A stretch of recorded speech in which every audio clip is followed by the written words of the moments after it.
You're watching Outsiders and Lefty Lunacy, and Rita, it appears that there is a cure for lefty lunacy now. If we look at one particular character in America, what happened?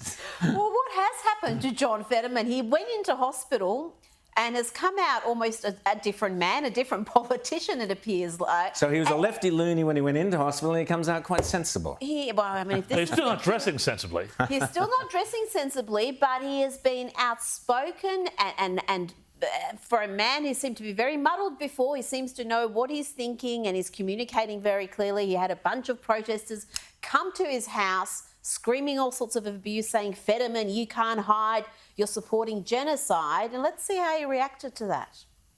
Fetterman, you can't hide, you're supporting genocide.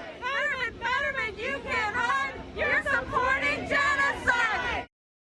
And there he was on his rooftop waving the Israeli flag. He wasn't hiding. He wasn't trying to appease them. So let's be clear. So this John Fetterman was a Democrat, one of Biden's... Well, he's still a Democrat. He's a senator from Pennsylvania. Yes. Yeah. He was a crazy lefty guy, but now he's very strong on support for Israel.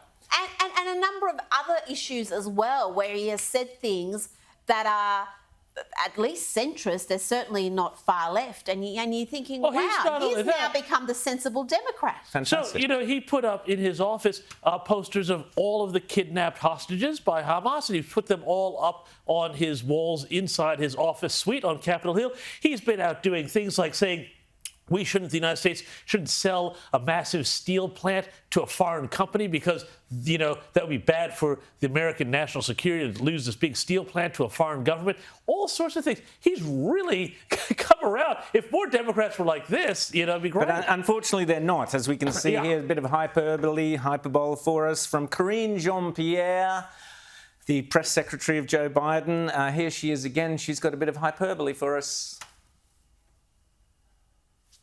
The science is clear. Climate change is the existential threat of our time.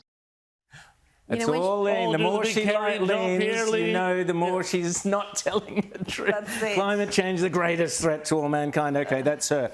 Now, here in Australia, Rip Curl. Here we go, James. Go woke, go broke. What are these clowns doing? Oh, well, I think let's just put this one up here on the screen. Here, there's the new is a celebrity endorsement that they've got here. Ambassador. It's celebrity ambassador Sasha Lowerson, who is a transgender, I guess, surfer. A transgender woman surfer, in other words, a bloke who's competing in the girls' things. And they got rid of Bethany Hamilton, who survived a shark biting off her arm. She still surfs, and because she was outspoken about protecting women's sport, it appears that she's been dumped. And this let's get behind, what's her name, Bethany? Bethany Hamilton. Let's get behind Bethany Hamilton. If you know her, give her a shout out for her brave stance.